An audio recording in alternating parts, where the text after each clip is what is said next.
Okay, so starting from the home page, we're going to go through how to create and manage purchase orders.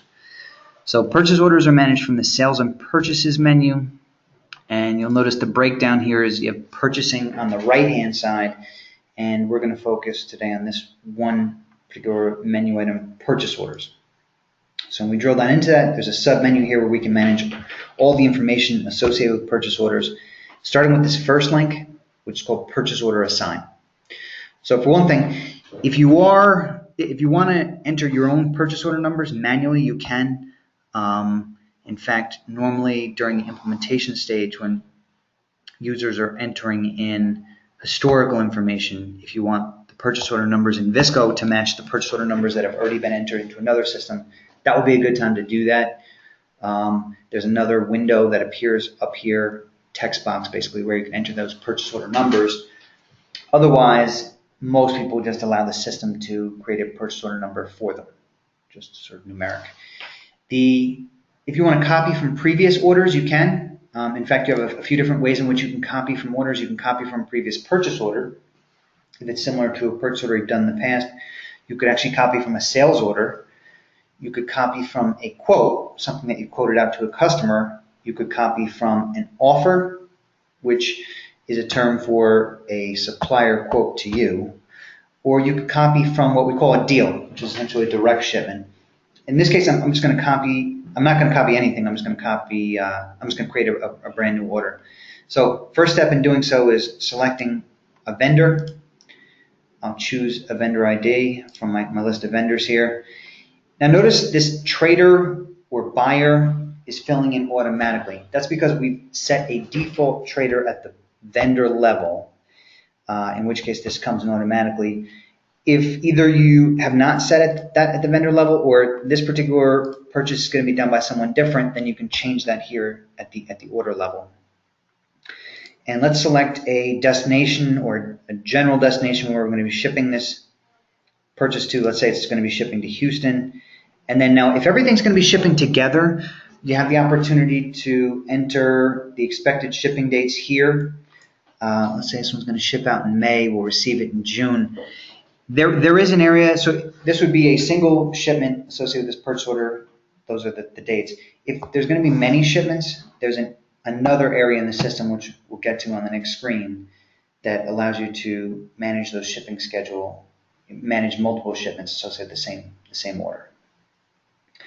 Okay, so the grid down here is the specific line items that we're going to be buying. So first of all, if you have the drop-down menus turned on, then you can just pull from a drop-down.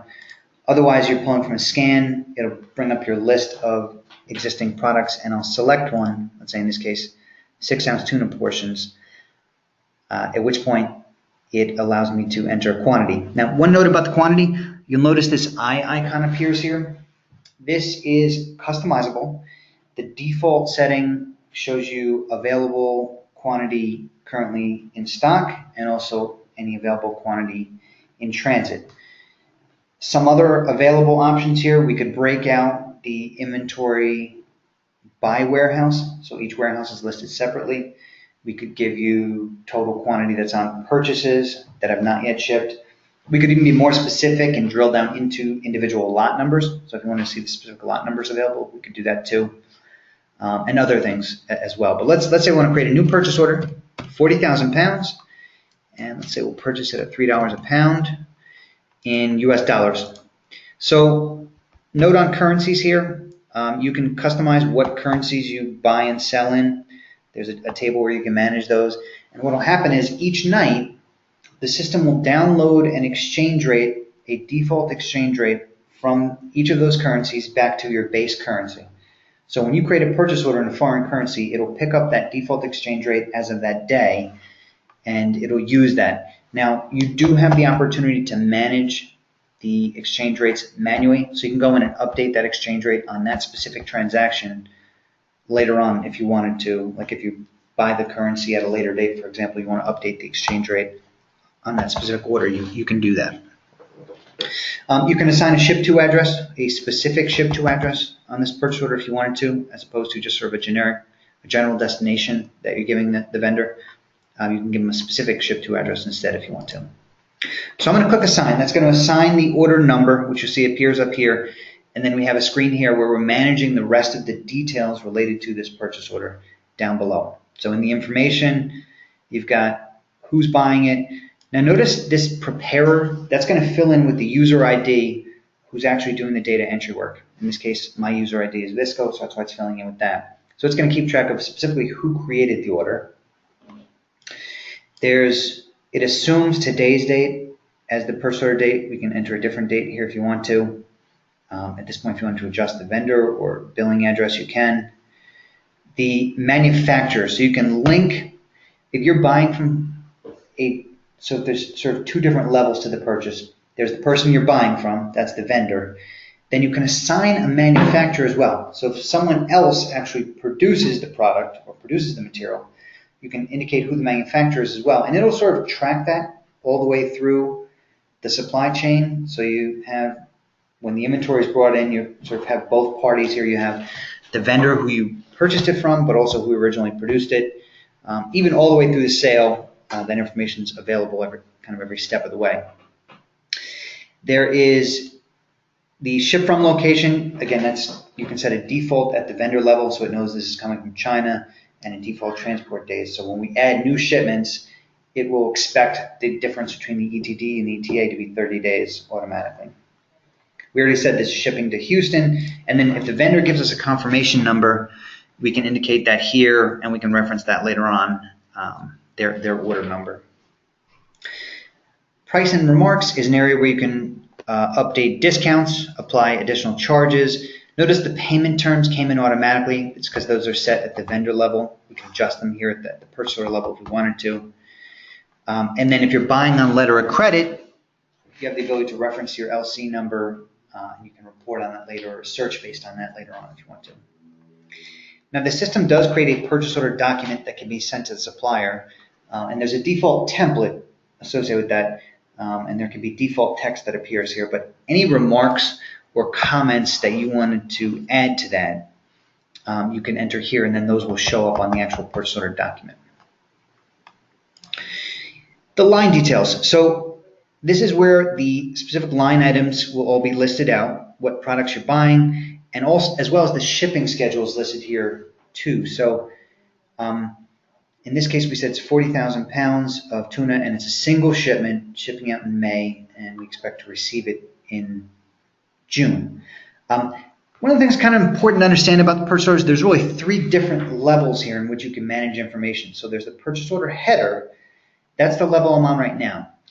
So this would be any information about the purchase order that applies to all line items and all shipments. For example, the vendor, like we said, or discounts and remarks.